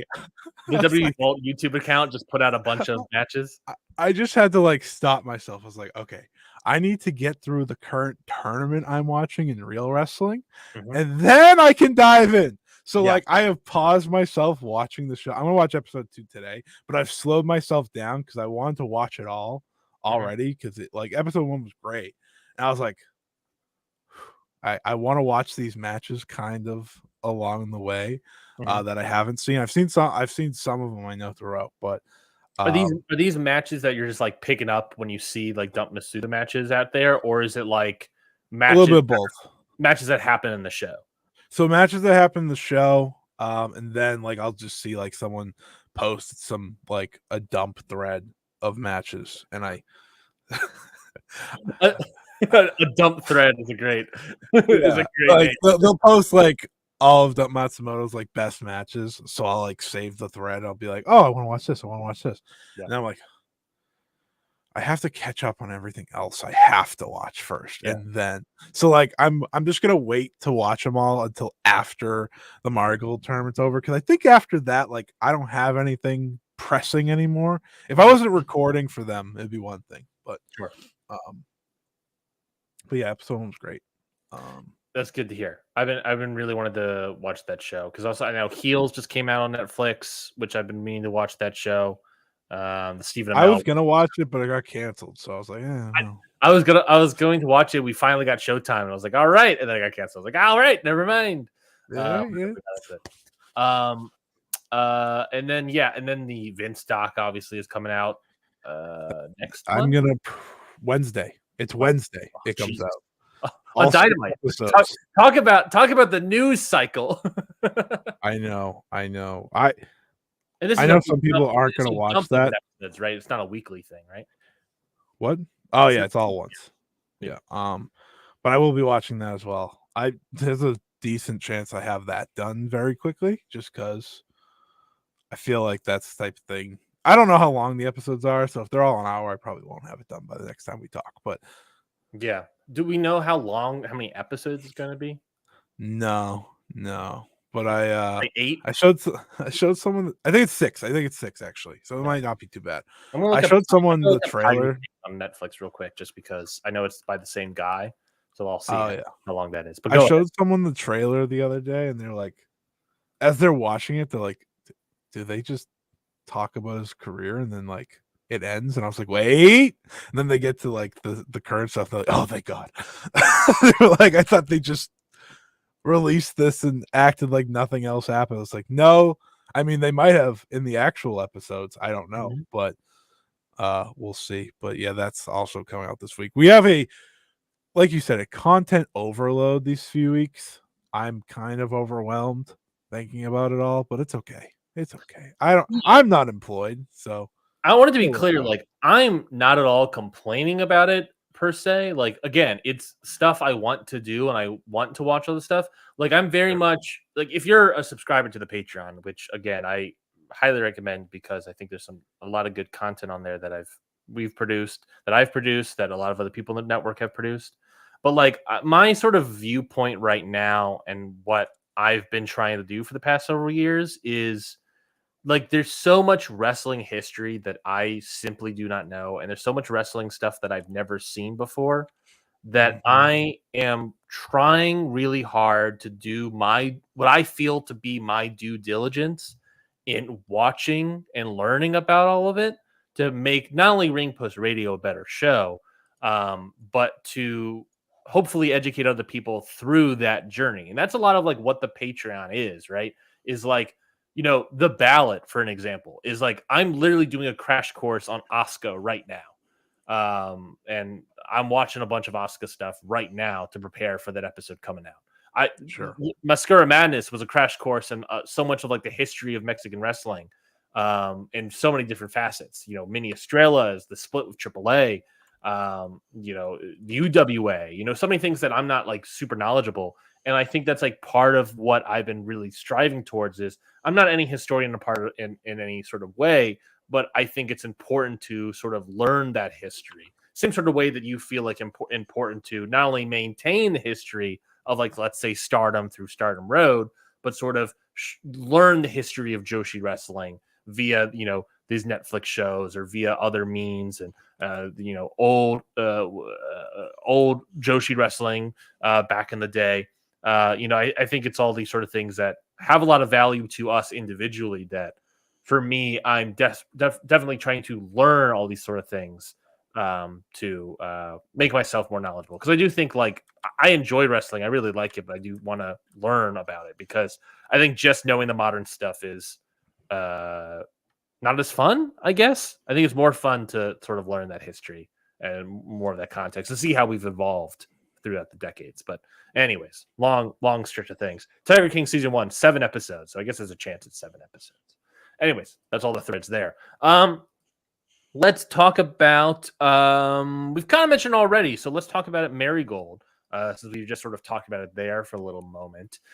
Marigold has their Dream Star Grand Prix finals on Saturday. I guess we'll go with the Dream League first and then the Star League. So the Dream League, as of this time, and you can follow along, and I hope people at home, fans of the show, have certainly been following along with Scotty's reporting on his YouTube channel regarding each night of the Dream Star. But the Dream League so far sits at 8 points. Got 3 people tied at 8 points: Utami Hayashishida, Nori, and Koki Amare. 7 points, Mirai and Nagisa Nozaki. 5 points, Natsumi Shozuki. 3 points, Victoria Yuzuki. And 2 points, Chiaki Goto. Where are you feeling with the Dream League so far? Who do you think could potentially win? And do you think your dogs have any opinions on who is going to win? My dog is now quiet because I said, "Oh my god." Never mind. I lied. I think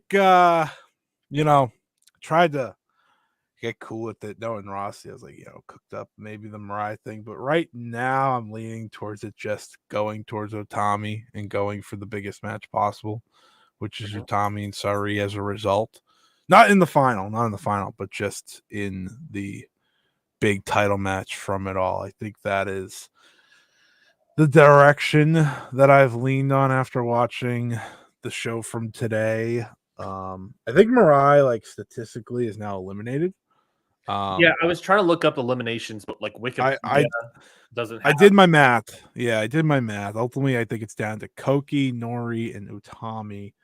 Because the Mirai top lost 3 all of 8. Yeah, so Nori needs Utami to lose. Okay. And obviously to win. And then Utami and Koki, that could just be the ultimate match. But yeah, I think Utami probably taking the Dream League based on who's left. And it makes sense, obviously. It makes sense to Utami's done nothing these first couple months. So, giving her the first tournament would not be shocking at all. No, I think that would make the most sense to me as well, is to have Utami win this thing. Especially with Julia now officially gone, right? You need a number 2. I think Julia was arguably number 1, arguably number 2, or whatever, however you want to see that way. I think you need Utami. You can firmly establish as the sort of number 2, number 1 in this company if she is able to win this show, which I wouldn't doubt if she's able to. But yeah, how do you like any other standout stuff with the Dream League that you want to talk about that you've really noticed, that you've really enjoyed? I think Nori's been great as kind of the unknown outsider coming in.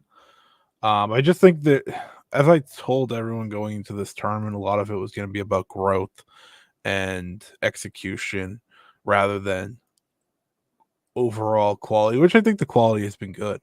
And I think, when you look at the strides Koki has made, when you look at the strides Victoria Yuzuki has made, this tournament was a complete success in that realm because it's setting you up for the future. I think that's something a lot of people are forgetting.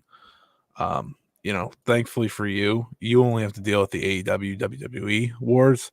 Some of us have to deal with the Joshi wars side of things, which is just like the Joshi wars of 2024. So it's so unbelievably painful because it's like we're talking about 2 very different things. One company is on the come up with a bunch of roster members learning along the way, and the other one is the Bushiroad backed super roster that has been going, so it's like we've always sort of made comparisons just sort of glibly about AEW and WWE and being a comparison point to Marigold and Stardom. Does it feel that way even more so now that we're firmly in it? Yeah, and I think the funniest part, this feels like, if you want to make those comparisons, it does feel like the early years of an AEW. You have a few stars and then you got a lot of learning along the way, right? And it's really funny because I think most of the people that side with Stardom and make the jokes and make the comments are AEW fans, and it's like, you guys are all right, whatever. I just think, I don't think you guys realize what you're seeing here. I understand why that goes that way. Obviously, Stardom's the one that works with AEW and whatnot. But Yeah. I just find that really funny because like you guys are doing like kind of doing the thing you hate to do when it comes to your company. But yeah, I think the comparisons are very clear. Maybe even down to the booking too. Interesting.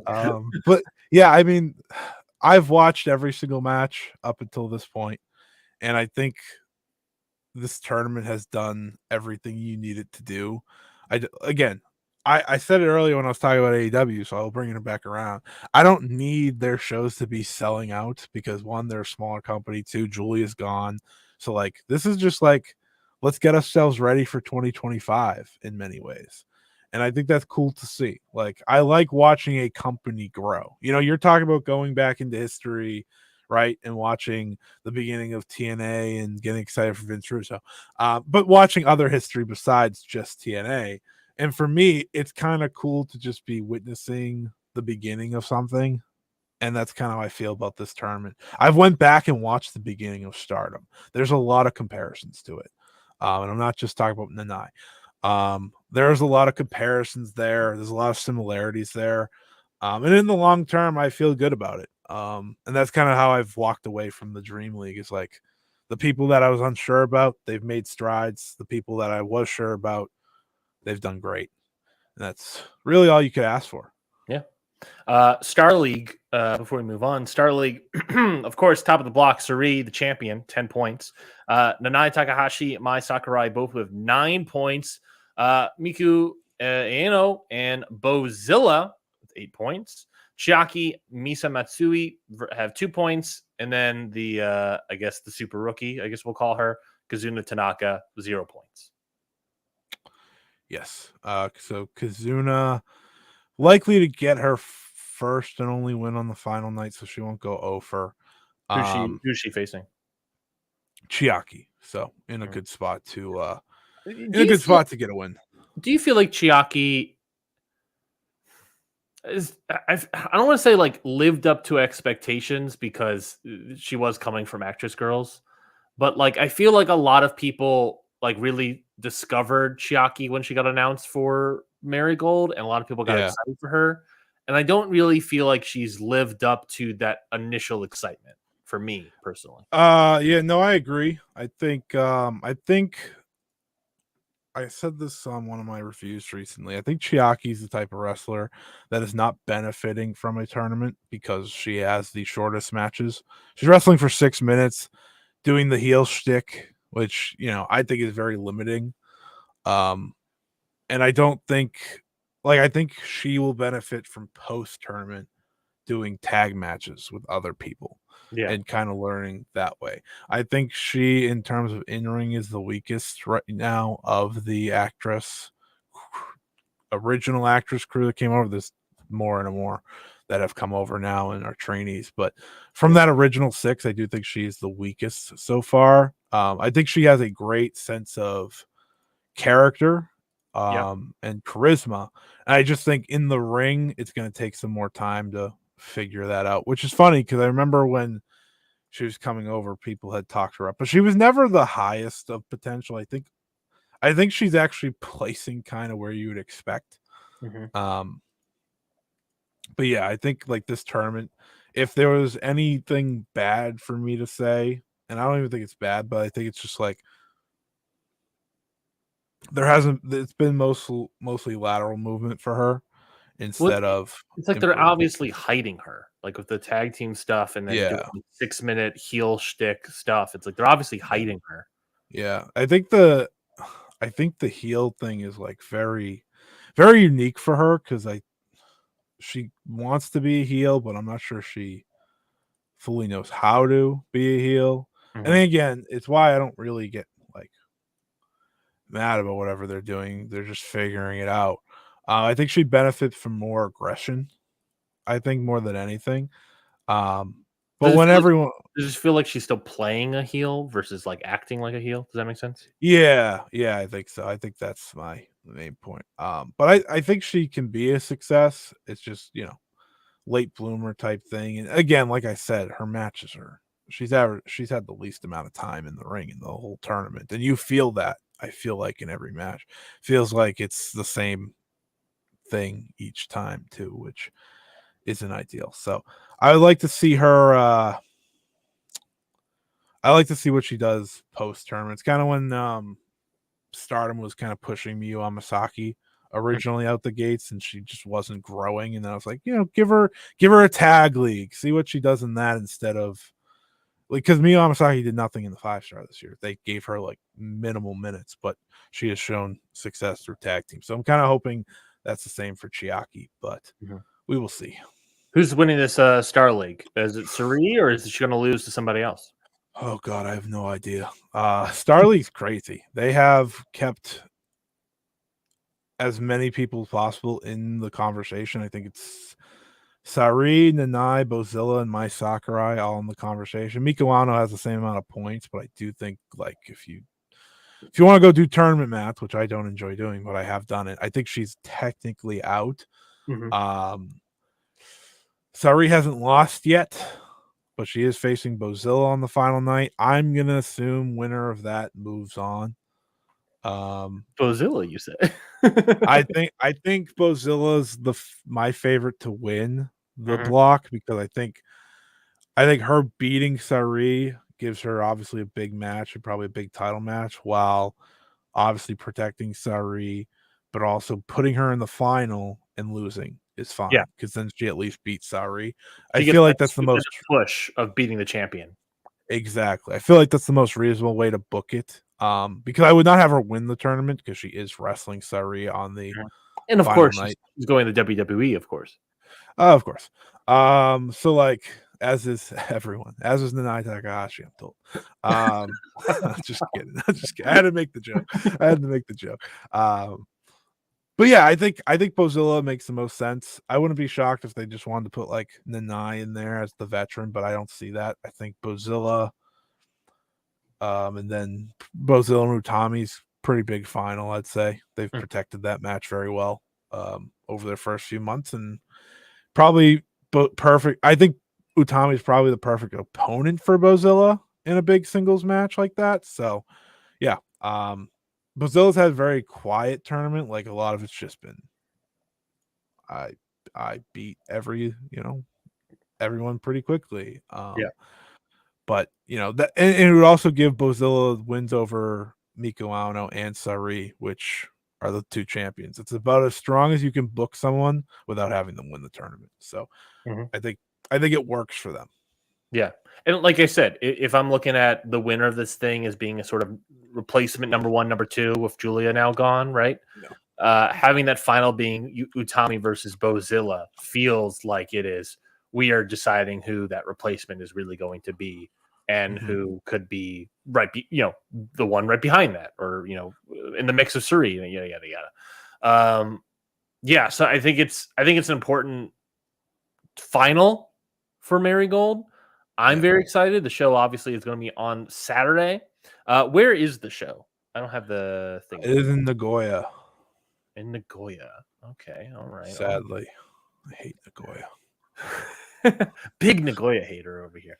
I hate Nagoya. Listen. This is the problem with Nagoya. It doesn't matter the company. Unless you're from Nagoya, these crowds are not that great. So that's my biggest scare. But I guess the one good thing maybe is that, again, it's all about the growth. It's about the long term. I don't know where they'll officially challenge, but feels like First Dream would be my guess. So we'll see. But if they want to go with the biggest match, Tommy winning and facing Sari is obviously the biggest match possible. Yeah.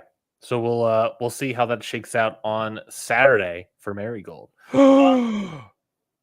Yes. Oh, you want to know they announced the matches for Noches de Campeones. Oh, no, really? They lied to me. No, they didn't. They just put a poster up of the champions. Oh, interesting. I was literally just looking at that poster and I was going to do the breaking news bit of, they got the champions. And I realized, oh no, this poster is just the champions.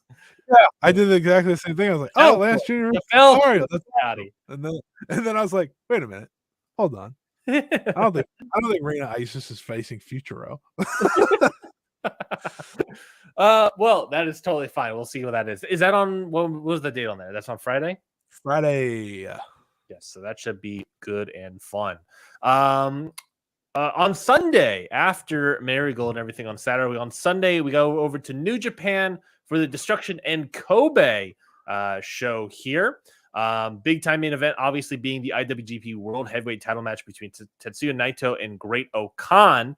Obviously, the winner of this match is going to go on and face Zack Sabre Jr. at, what is the name of that show? I don't know what the name of that show. Pro Wrestling? Yes. I think it's King of Pro Wrestling. Just want you to know I did not say that with any confidence for a reason. I did not know. It is King of Pro Wrestling for sure in the Ryogoku Hall. So yes, so whoever's going to be, obviously it feels like it's going to be a Naito win here, moving on to Zack Sabre Jr. Is there any shot, any percentage you think where Great Okan has a great outing, beats Naito, and then maybe loses, or maybe still wins and defeats Zack Sabre Jr., gets the pushes of all pushes and beats Zack Sabre Jr. But what do you think? What do you think of this main event? I think there's a better chance AEW doesn't announce a TV deal at all than Great Okan winning this match. What happens first? AEW announcing a TV deal or Great Okan winning this match? Definitely the TV deal. TV deal could happen in a month. I mean, it's good for Great Okan, right? He had a good tournament, I'd say. Definitely better than expectation. And now he gets kind of the prize of it all, right? You go in there and you show what you got in the big world title match against Tetsuya Naito. Pad the stats for Tetsuya Naito, and then we get the belt on to Zack. So, yeah, I mean, for Great Okan, what I'm looking for is a great outing, right? I mean, if you can do everything that you did, sort of in that great outing. The Canadian in me, the great outing. That's what Great Okan with the great outing. If you just repeat everything you did in the G1 Climax here and have a great showing in the finals, the great shooting, then you, I'll be excited. I do think you might have to lead Naito. Maybe I'm more interested, I guess, to a certain extent, what Naito looks in this main event. But I guess he's had some time off. He's had some time off. Is that a good thing? Is it a bad thing? I don't know. This at his age, at his body level, I don't know what that means. Oh boy! But, I'm certainly interested in this main event. I saw someone say that they should treat Wrestle Kingdom as a Road 2 show to Wrestle Dynasty. And I was like, that's maybe the worst thing I've ever read in my life. we on this podcast have said, how do they avoid doing that? yeah, like that's. New Japan, what a weird time. Semi-main event IWGP Global Heavyweight Championship match. David Finlay retaining, or possibly retaining, I guess, defending the title against Yoshihashi. As I said, Yoshihashi, the working man's wrestler. Tough because I love Yoshihashi and I don't have a job. However, I'm looking forward to this match more than anything on the show. What? Why is that, Scotty? Because it's Yoshihashi in a title match. You kidding me? When do we get that? We never get that. I know. At least on singles. Big man Yoshihashi. You kidding me? Title match for Yoshihashi? And David Finlay was kind of cooking in the G1, so it could be good. It could be really solid. Is David Finlay the best in-ring champion in New Japan right now? All right, so we got Naito.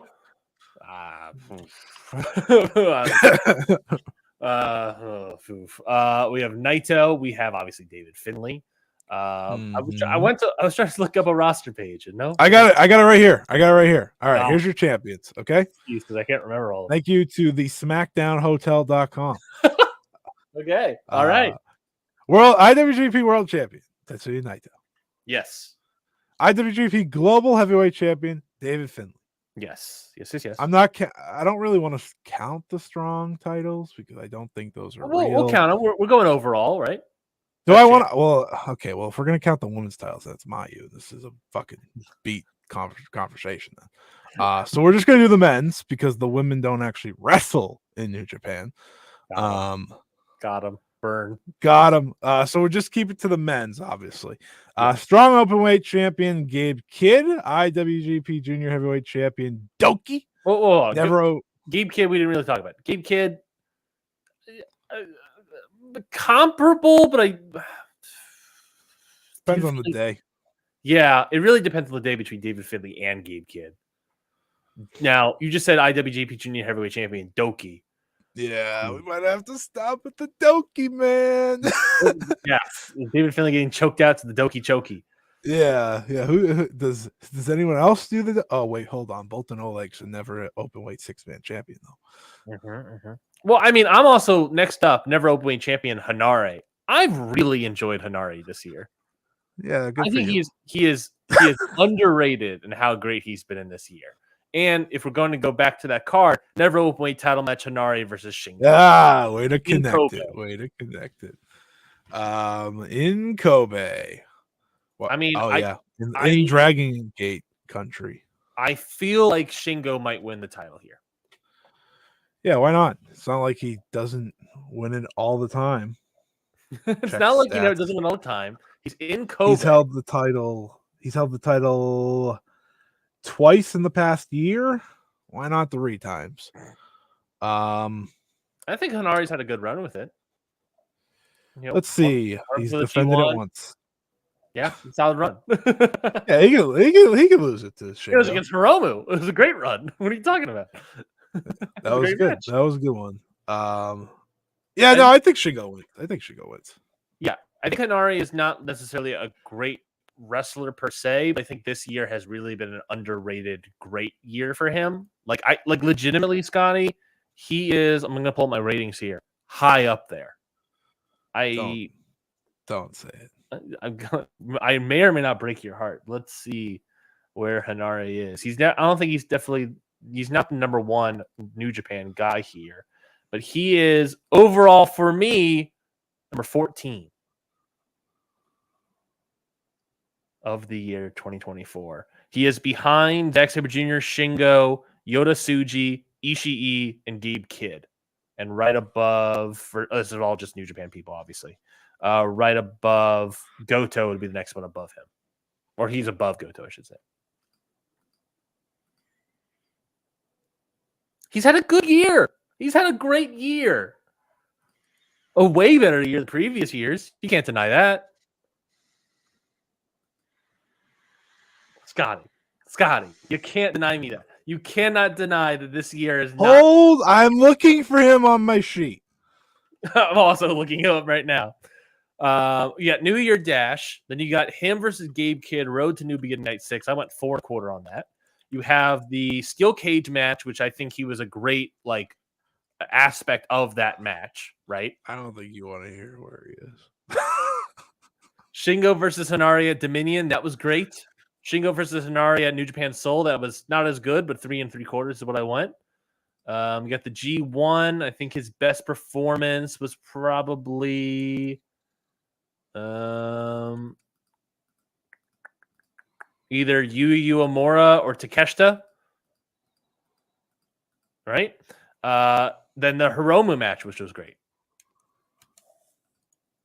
What was he ranking for you? 173rd. Well, now I gotta look up who's 173rd. 173rd. Who's surrounding him like the New Japan? That's a good question. We got TJP. Oh yeah, that tracks for you. That's super tracks for you. All right. Is he above or below TJP? He is below. I don't know how, to be fair. What did TJP do this? Wait a minute. This could be a spelling mishap, to be fair. Mishap. You want to know who my 170? Well, I don't have 173, but I do have 174. That is the closest. Who is it? You're gonna be so mad. You're gonna be so mad, and I don't think this is representative of how I feel about him. But I just don't think he's had maybe a lot of great matches per se, just because of the nature of his. Well, we're off to a good start. It's a him. Yeah, So I'm not gonna be that mad because of the nature of his booking. I think it's like it's not representative of how I feel about him, but just sort of like the matches he's been able to have. Old like Bolton is at 174. So that's fine. I don't care. He's had, all the openers of the G1. He's been doing multi-man tags against House of Torture, which if you're wondering, going back to this card, one of the next matches is Yano, Tanahashi, Bolton Oleg versus Sho, Yujiro Takahashi, and Evil, and a rematch from a tour match on this Destruction tour for the Never Open 6-man tag titles. I had to look up the 2 matches that got him higher, that got TJP higher. I guess he had a good match with Taiji Shimori in the Best of Super Juniors. Yes, and the three-way junior tag. Intergalactic Jet Setters, Catch 2-2, and the War Dogs. When was that match? Was that the that wasn't Wrestle Kingdom. Wrestle Kingdom was a straight tag. No. I remember you liking it. Yes. Secure Genesis. Yes. It was really good. That's how TJP got higher than Hanare. Who is Hanare above? Who's the New Japan guy that's Hanare is above? Who's below Hanare? There might not be one. He's higher than Taichi. Oh, okay. Taichi has not had a standout year in any capacity. The 2 New Japan people, and now this is because I might have just not put some people in. Very possible. Is Taichi and Yuji Nagata. Oh, okay. Yuji Nagata, by the way, is 220th, so it's not like they're close. 220th for me. Oh, I got a 220. Ricky Starks. The Evolution is televised. Another match here on the Destruction Kobe show. IWGP Junior Heavyweight Title match. Doki versus Yoshinobu Kanemaru. That should be class. Yeah, that should honestly be really. That should be really solid. 2 pros having a good old wrestling match. I already talked about the Never Open Weight 6-man tag titles. Other matches here. We have Taka Michinoku, Taichi, and Sonata versus Kosei Fujita, Zack Sabre Jr., and X, the new member of TMDK. Everyone's thinking it's got to be Ryohei Oiwa coming in. And I was thinking about this. Insert random Australian here. Yeah, it's got to be. It better be. Gino. I was thinking about, like, at first when I heard Oiwa and TMDK, I wasn't like a big fan of that idea. Like, there's something about it where I'm like, I don't know if that's the perfect for him. And then it clicked. He's an Ogawa trained guy. He's teaming up with Zack Sabre Jr. That's the connection. Yeah, it's Ogawa. That works. That works. That tracks for me as well. Yeah, no, I'm with that. I think that works. This should be exciting to see Oiwa come into the company. Special singles match. Come into the company. Special singles his company, by the way. Of course. His company hasn't even set foot in yet. Special singles match, Hiroki Goto versus Gabe Kidd. I don't know if this was originally a tag match, and then obviously Jake Lee got injured, and he's out for the count for a while. I don't know if this was a tag match originally, and then maybe this was like Ishii and Goto or something, but Gabe Kidd, Hiroki Goto in the special singles here. And then you got the opener trios matches, Bushi, Hiromu, and Yotatsuji versus Francisco Akira, Callum Newman, and Jeff Cobb. And then Tiger Mask, Hanma, and Yuji Nagata versus Rusuke Taguchi, Shota Umino, and from Dragon Gate, Dragon Daya. Oh, okay.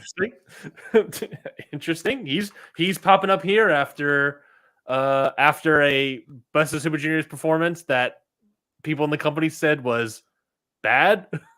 So I thought his performance was fine. I don't know. He's back in the company. So I think he's pretty good. Yeah. All right. Sure. Why not? And that's Destruction in Kobe. Not a great show per se, but I don't think a bad show. But Road 2 vibes for sure. It's definitely, yeah. Like a booted a lot up. of title matches. matches. Oh, yeah. It could be worse. It definitely could be worse. I mean, I don't Always see good. I don't see Always good when that's someone's takeaway. I don't see Nick Nemeth or Matt Riddle on this card, so I think we're growing. We're getting better here. You know, Some people, me, thought Nick Nemeth could have been good. You were hyped at the beginning of this year. You were super hyped. I was, and by the second or third match, I was like, all right, I don't want to watch this guy. And then you got what you wanted: TNA World Heavyweight Champion Nick Nemeth versus Joe Hendry, Bound for Glory main event, and you're gonna watch it.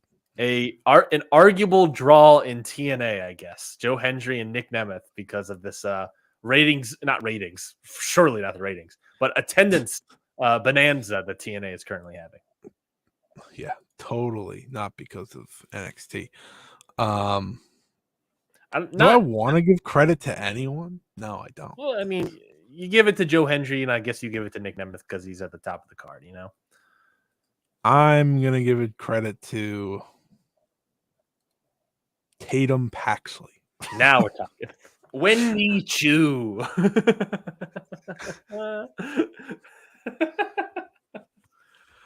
God. That's it for us. That is it for us. Oh, God. What a show. This is why we do it on Sundays, folks. I'm like more tired after today than I usually am on Sundays. I'm so tired. Yeah. After this, I'm going to have a big plate of lasagna to really fulfill my Garfield. That's going to knock you out. Of course. Anyways, that has been Ring Post Radio. Thank you so much, everybody, for listening in on your Monday morning, whether it be your commute, whether it be your arrival at work, whether it be just passing the time at work, trying to fill out those financial reports, those things that need to be on your office desk by noon, which is in 15 minutes. So you got to hurry up. So anyways, this has been Ring Post Radio. We thank you, everybody. If you haven't listened to all of it or you want to hear all of it, even more down the line, Ring Post Radio, wherever you get Apple Podcasts, Spotify, wherever you get podcasts, your app of your choice. Subscribe now to Ring Post Radio. Leave a review. Leave a 5-star review. We would greatly appreciate it. That helps us out a lot. It takes no time of your day. It takes 5 seconds to help us out greatly and leave that 5-star review. Scotty, anything to plug? Match of the week. As I've Silence at the been saying, youtube.com/@ScottEWrestling. I'll have my review posted probably immediately after this. I recorded it last night after the show that I watched because I'm a psycho. I just gotta publish it. It's all uploaded and everything. That'll be day 7 of the tournament, the final Corkin, heading into the finals, talk about each match and everything that was good about the show. What other plugs? There is a Stardom Road out now, going over the 5-star Grand Prix performances. If you want to check that out, I recommend checking it out on the YouTube channel, right where you may be watching this, so you can just see the tier list be made as me and Trent go along.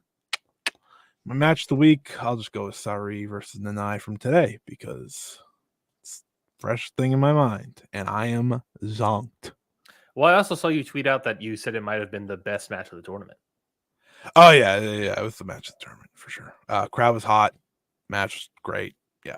Match of the tournament. Very much go out of your way. If you want to hear my full thoughts on the match, go to youtube.com/@ScottyWrestling. Thank you. Patreon.com/CountOutPause where you can get even more stuff. I had that whole series of Massacre and Madness. I am planning, or I have currently scheduled, recording the next episode of The Ballot, talking about Asuka, coming out shortly after that. I'll be recording that later this week, and so it will be out certainly before the end of the month.